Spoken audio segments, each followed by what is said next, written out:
and welcome to this week's video.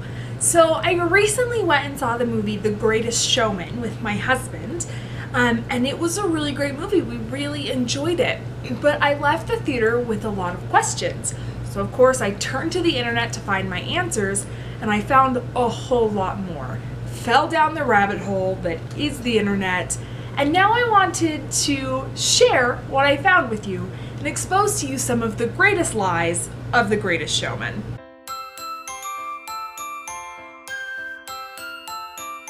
Now, nothing in this video is to say that The Greatest Showman was not a good movie. The songs were beautiful, the dance numbers were energetic, the colors were vibrant, and the story was really heartwarming. It was entertaining. I liked watching it, and I would probably watch it again.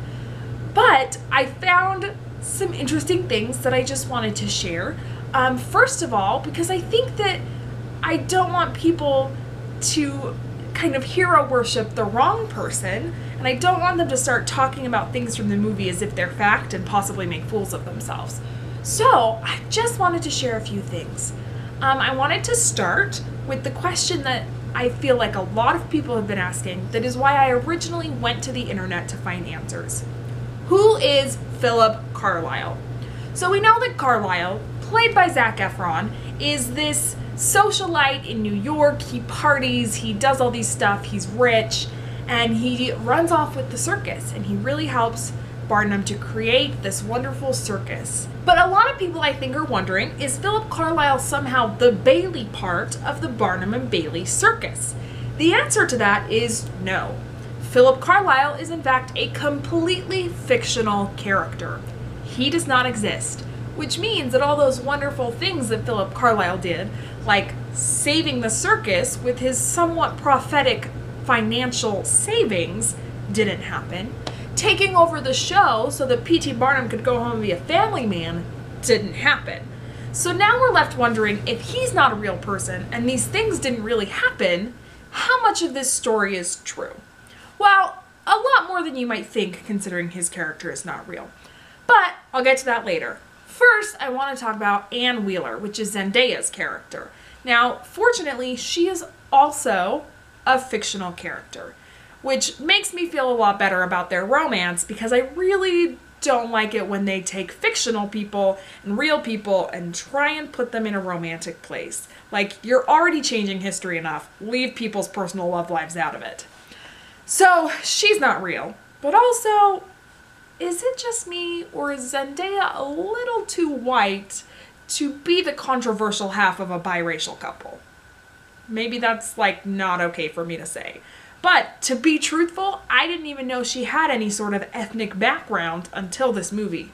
My husband thought she was Latino, so that didn't really fly for me. Let's talk about some of the other characters I want to talk about. Letty Lutz. So, in real life, her name was Annie Jones, which apparently we had to change because heaven forbid we use her real name and have it be too close to Zac Efron's fake love interest, Anne. Not the point. Her real name was Annie Jones, and she was put on exhibit at the age of 1. She was the bearded lady, and from the time of birth, she had this hair issue, and Barnum put him in her museum, no, other way around, put her in his museum and exhibited her as the child Esau. And she worked with Barnum from the time she was 1 until she was 37. So she was part of the Barnum thing for 36 years. And she was a really interesting person. At a young age, she was actually kidnapped because of her fame with P.T. Barnum. And when they found her on display at another museum, the issue was taken to court. And the way that they determined, because her kidnappers claimed that she was their child, and the way that they determined this case was she was not a part of any of the testimonies, and they brought her into the room and she went straight for her real parents, and that's how they settled it. But she was considered the nation's top bearded lady. So that's kind of a little background on her. Now, I think one of the most important characters that was not showcased as well as he should be was General Tom Thumb, whose real name was Charles Stratton.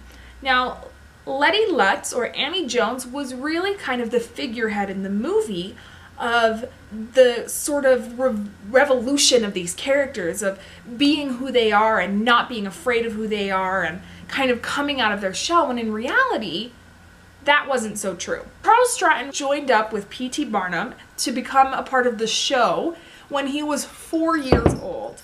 Now, Charles Stratton was born a very healthy, normal child. He was like 9 pounds when he was born. But when he was 6 months old, he just stopped growing. He grew maybe an inch in the next couple years is all, and he stood under 3 feet tall. And he actually went on to do a lot of really great things. He toured a lot with P.T. Barnum. He toured around the country. He was very popular, very famous.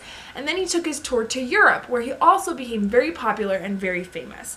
So he did a lot of these things. Now fast forward to when he's older, P.T. Barnum would write plays, and Charles Stratton was the main character of them, and people loved seeing him. He was a very talented actor, singer, dancer, performer overall, and the general public didn't view him as one of Barnum's freaks. They thought that he was a really exciting performer, and they loved him. And so he used that fame that he had to start helping the public see that these other freaks were just people like him, and he really lobbied for everyone to be equal in that situation. So The Greatest Showman kind of gives off this vibe that P.T. Barnum really empowered these people to be who they are and to not be afraid of it, when in reality, I think Charles Stratton had more of an influence in that way, because people did not view him in the same way as the others, and he was able to use that to help the others gain a better life. So now let's talk about P.T. Barnum himself. When I first started doing research on him, I was not impressed. He started out his life and career as kind of a scuzzy person. He was not nice. One of the first things he did was he bought a slave woman, and he was living in New York where slavery was illegal. And so he found a loophole and he leased her. So he was renting this slave woman so that he could parade her around. Now, to be fair, her previous owner had been doing the same thing. So he just continued what was already being done to this poor woman. She was blind and practically completely paralyzed, and he put her on display and toured her around as a 160-year-old woman who had been the nurse of George Washington. This was absolutely not true. She was only like 60 when he bought her, and he paraded her around like this until she died at the age of about 80, where he then took her body and held a public autopsy where people could buy tickets and come watch her body be taken apart piece by piece, which is utterly horrifying to me. So he did some not so nice things that I didn't particularly love, that being one of them. And I just was like, he is not this great person. Everyone thinks he's so awesome because of this movie, and he was rude. But we do have to give credit to the fact that he became a better person later in life. He later realized that slavery was not a good thing, and he became very anti-slavery. In fact, he changed the political parties because of the fact that the Democrats were so heavily supportive of slavery.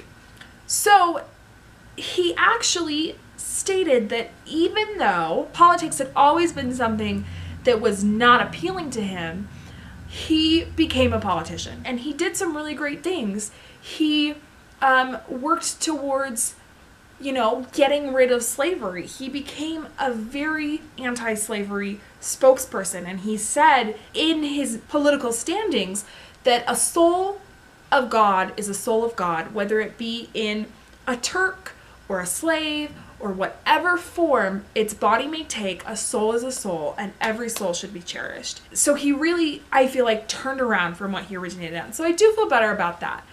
And he also helped fight for stricter alcohol laws and prostitution laws and things like that. So kind of going away from the things that he did that way, with his show business, he also, of course, gave a lot of people jobs that wouldn't have had jobs otherwise, who wouldn't have been able to work, or who would have been like hid away by their parents for the rest of their lives. So he helped a lot in that way.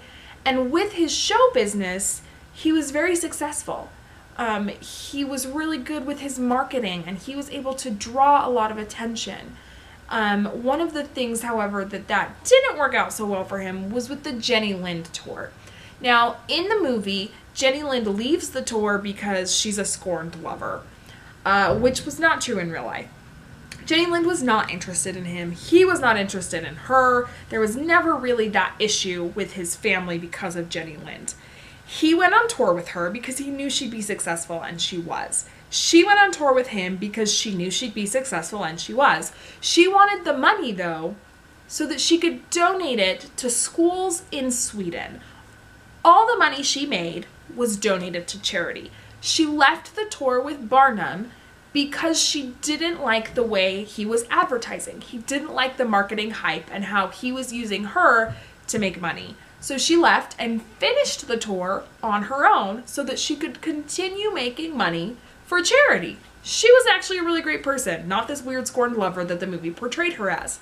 After she split ways with Barnum on the tour, he came back and he was not broke. He did mortgage his house and his museum to pay for this tour, but he made a lot of money on the tour. So he was not bankrupt because of it. He didn't lose his house because of it.